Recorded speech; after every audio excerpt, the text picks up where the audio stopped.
Hello, everyone, and welcome to episode 2 of the Thirsty Beagle podcast. Episode 1 was so great that immediately they said, Nick, get back in the studio and come with number 2.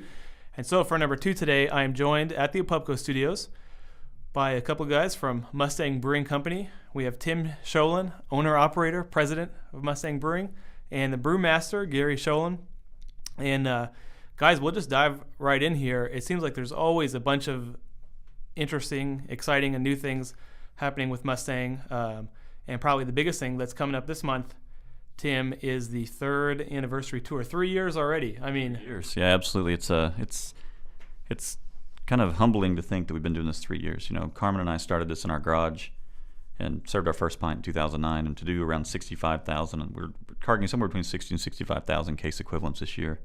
Just pretty amazing. So we're going to celebrate that with a big anniversary tour, and with 3 locations kicking off late July. A multi-city musical beer tour, right? Yeah. We have 3 of our favorite bands. And one of the fastest rising kind of Oklahoma alternative country red dirt bands called the Turnpike Troubadours. Some really good friends of ours, and they've agreed to jump on the tour. We also have a band out of Tulsa, a guy named Brandy Clark. Really great guy. You can catch him in Tulsa almost any day of the week. I mean, he's a hard-working guy and really great musician. And then out of Texas, some guys called the Dirty River Boys, who are just outstanding. I've got a small band crush on those guys. They're just so fun to watch and so talented. So to get those 3 together on a 3-date tour is going to be a pretty amazing ride. We've got a tour bus scheduled, so it'll be a couple of buses rolling down the road and full of musicians and beer. And so what are the 3 cities? Yeah, we start off in Fort Smith, Arkansas at New Myers Rib Room on Thursday, July 19th. From there, we go to Kane's Ballroom in Tulsa, Oklahoma on Friday, July 20th. And then Saturday, we end up the show at the Wormy Dog Saloon in Oklahoma City down in Breaktown. I think that's going to be a lot of fun. I'm sure you're looking forward to it. And you have a musical background. Do you not? I mean, part-time. You know, I wannabe band member, maybe. Yeah, failed musician in a former career attempt. You know, I mean, I definitely have it. My wife and I have a huge love for music, and really, when we were bouncing around the idea of starting Mustang, a lot of it hinged around what we could do around live music. And so if you'll notice, you mentioned all the events that you see on the Mustang calendar. A lot of them are tied into live music, and that's a big piece of kind of giving back to Oklahoma artists and helping promote them, and in turn hoping that they help promote us. Well, you see, the music career, it didn't work out. But as a result, now we have, so much Mustang beer that maybe never would have happened if things went a different way. If I was a better guitarist, there probably wouldn't be a Mustang Brewing Company. So that's probably a good thing. Well, and we'll use that to kind of transition into our next topic. Another really big thing in the past 5-6 months or less for you guys has been moving to a new location now. Talk about what the new building is like and things you have there and just kind of plans that you have for it. Yeah, absolutely. So, you think about the way that Mustang started. I mean, it was my wife and I in the garage of a rental home in Bethany, Oklahoma. And so, necessity being kind of the mother of invention, a lot of our original brewing was outsourced, where we relied on other partners, very similar to the Sam Adams kind of brewing model, where we started the company relying on other breweries to brew our beer for us. Well, now that we've reached these critical volumes, we've started to look to bring a lot more of that back to Oklahoma. And so we've moved into a new space, a little over 12,000 square feet, has office space up front, a showroom, we'll have a store. We also have some brew space in the back, which I'm going to turn it over to Gary and let him tell you about our capacity there. And then a warehouse space, and as well above that we have an artist green room. So some of our friends who are traveling musicians, we call it the Mustang Home for Wayward Musicians. We have a place where they can hook up their bus in the back. There's a washer and dryer, a full green room where they can hang out, watch TV, play games. There's even a rehearsal space if they want to record the rehearsal, and of course drink some refreshing beers while they're resting their feet. So why would you not? Who wouldn't do that? But the big part is, for us, as you look at our business model, we now have a critical volume where it makes sense to bring a lot more of that back home. And so working with Gary, we're looking at what we can do to outfit that space. And Gary, I don't know if you want to talk a bit about that. Yeah, our space overall, it's about 30 by 50. It has 22-foot ceilings. So the biggest thing for us is just being able to kind of spread our equipment, evenly throughout the brew house. Having high ceilings like that will allow us to kind of go with what we call skinny and tall fermenters. We'll have 3 30-barrel fermenters and a 15-barrel fermenter to go along with the 7-barrel that we already have. And a barrel's 31 gallons. I'm not sure how many folks out there in the brewing world even keep track of something like that. But So anyway, we're also in the process of purchasing and getting ready to outfit the brew house with a 15-barrel brew system, which will be fully automated. Will allow us to scale upwards of 4,000 barrels of production easily in the first year. And so we'll keep those the 30 barrel, the 15, and the 7 full all the time. So what are some of the things that you know for sure at this point you'll be brewing in-house at your Oklahoma City location? We are going to look to take all of our keg volume and brew that in-house. Bottling lines are very expensive. We will still probably continue to outsource that for some time. But eventually, we'll be able to bring all of our production in-house at some time. But first will be all of our kegging volumes, so that should get us moving down the road here very shortly. Did you want to jump in there for something, Tim? If you look at kind of our model for production right now, Mustang beers are brewed in 4 locations in 3 states. So we have kind of our pilot facility in Oklahoma City where we do all the recipe development. We can also do some limited, special release keg production if we needed.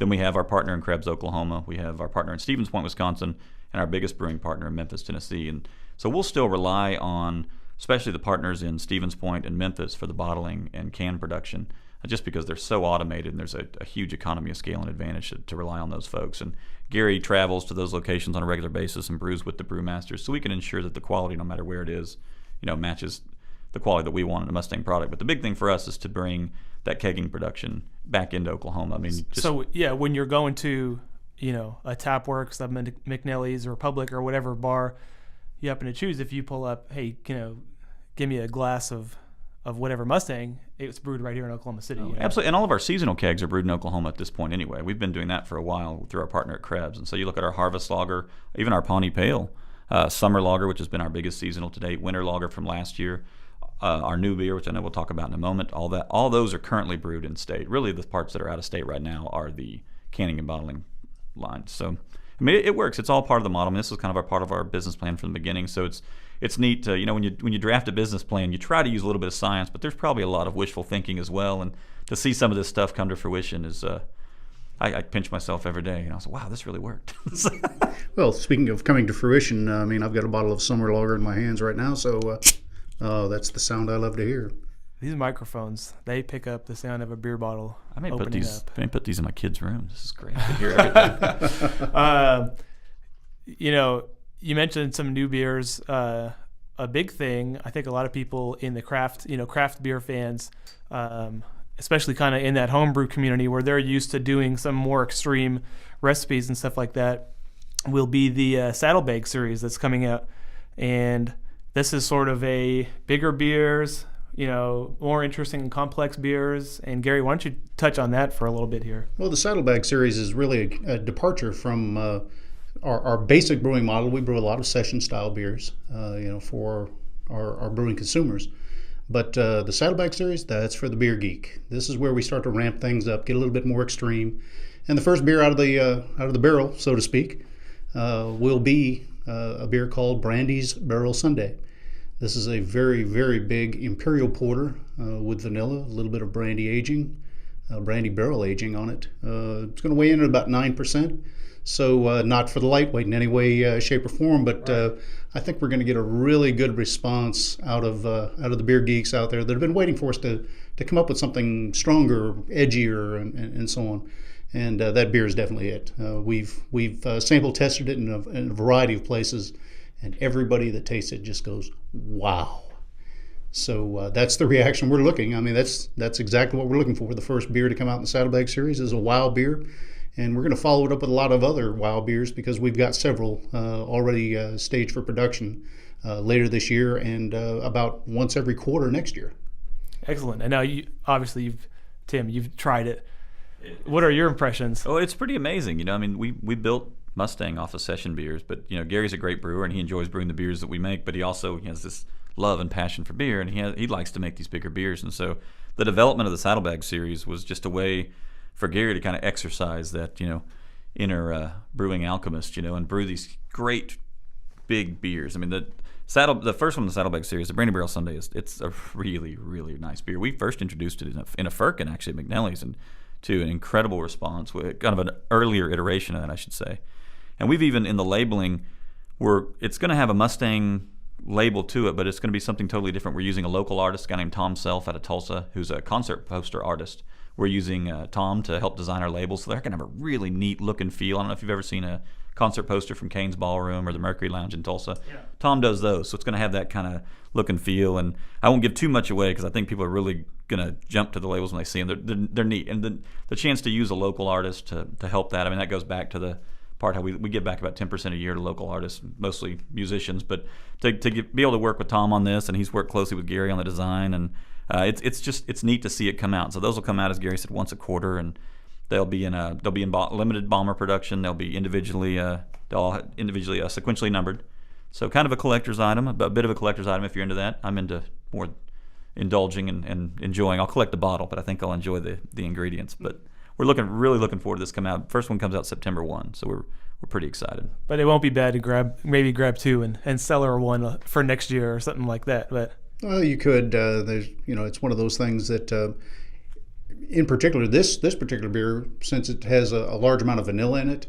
Vanilla is one ingredient that in a beer doesn't last quite as long as you would expect it to. Okay. So sometimes it's best to, if you're going to cellar it for about 3 months and have one around Christmas or New Year's. That would probably be when when the vanilla will probably reach its peak effectiveness. If you wait till next September, it'll be an interesting, I guess we would call it a vertical tasting. And I guarantee I'll have several bottles set aside for vertical tasting, so you won't have to worry about buying a second one right now. I'm pretty sure you can come by for a vertical tasting with us. Well, that sounds all right. I'm not gonna lie about that. Let's flip it around here. We're talking about a 9% beer now, but you guys obviously have a wide range of products in your line, and one thing that you can find now in grocery stores in Oklahoma is what we have known up to now as a Session 33 line, but I understand that maybe those are going to be relabeled and have a new name here going forward in a little bit. Yeah, so the Mustang 33 line, it's definitely our view at Mustang that craft beer shouldn't be an elitist drink. I mean, everybody deserves great beer, right? So there are a lot of people who don't go to liquor stores to buy their beer, and so people who shop at grocery stores deserve a nice craft beer as well. So we developed the Mustang 33 line. It was initially called the Mustang Session 33 line in honor of the 1933 state legislative session that legalized 3.2 beer in Oklahoma.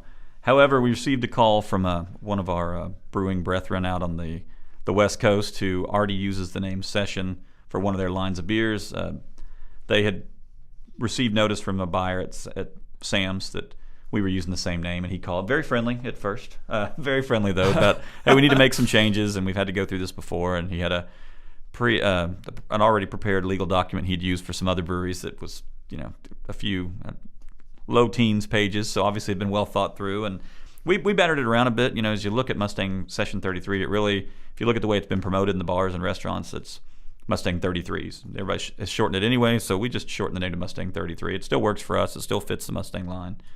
It's been a great beer for us. I mean, you look at that volume this year at 65,000 cases, and darn near half of that is the introduction of this Mustang 33. I mean, it's just been a great beer for us. It's starting to go statewide, so we're pretty excited. And, for people listening who don't know, Mustang 33 is a 3.2% beer, and so you can get it, at the grocery store or gas stations or wherever it may be available, and obviously on Sundays or 4th of July. Ran out of beer yesterday and ran up to Buy for Less and grabbed a 12-pack of Mustang 33. It worked out quite well.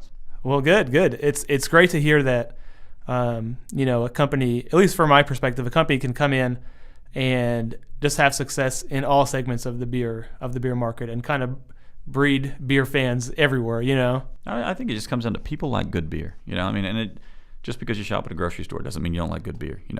Just because you shop at a liquor store for your beer doesn't mean that you have a better eye for beer than other folks. So I think just for us to have these three distinctly separate lines of beer that kind of target three separate beer populations has been great for us, and it's just a way of really kind of covering all those folks out there who enjoy good beer. I mean, that's what it's about, right? Yeah. So we've gone high. We've got the 9%. We've gone low with the 3.2%, and of course there's just your regular lineup of beers, your Pawnee Pale, Summer Lager, and all these things, and possibly some new additions to the lineup. Can you guys fill us in on that a little bit? Well, sure. We've got three mainline beers right now. We still have our Mustang Golden Ale, which is the beer that we launched the company with almost 3 years ago. That'll be 3 years ago here in about 2 more weeks. Then we've got Washed All Wheat, which was the first beer that I brought to the company in late 2009, early 2010, that in fact pulled medals at the World Beer Championships in Chicago, silver in 2010, and we backed it up with a gold in 2011. And then last year we introduced a beer during the winter seasonal called our Winter Lager, and that Winter Lager sold so well that we decided to make it a part of our full-time lineup. That is a good beer. Yeah, and we repurposed it and renamed it Route 66 American Lager. It's a name that really resonates with what is Oklahoma. I mean, Route 66 passes right through the middle of the state. You hear the commercials all the time. More drivable miles of Route 66 than anywhere else in the nation. So we felt that was a great name for a great beer, and we wanted to bring that on as a full-time beer in our lineup. So with those 3 beers as our main line, we now have 4 beers that we bring on as seasonals. Of course, Summer Lager, which we just popped the top on, which we were expecting to have a 3-month run on that beer. That beer actually has just almost sold out in about 7.5 weeks. So the sales on this beer have been just absolutely outstanding. I'm sure your guys' feelings are not hurt about that at all. Not at all. And of course, our fall seasonal, our Harvest Lager.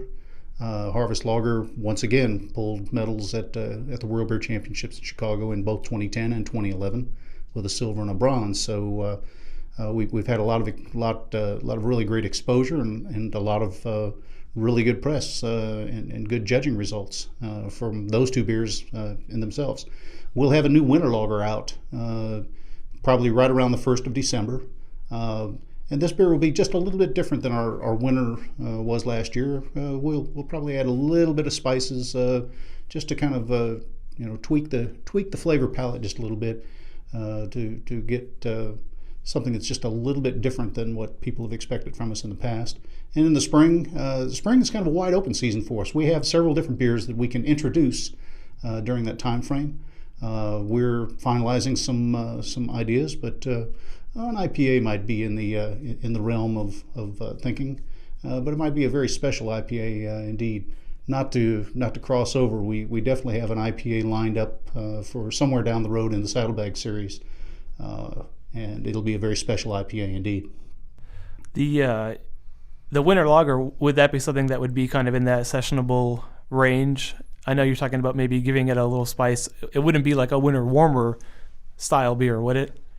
We might ramp the strength up just a little bit, but I mean most all of our beers, to include our seasonals, fall right in that 5.0 to 6.2 range, kind of on the top end of sessionable when it gets up over 6%.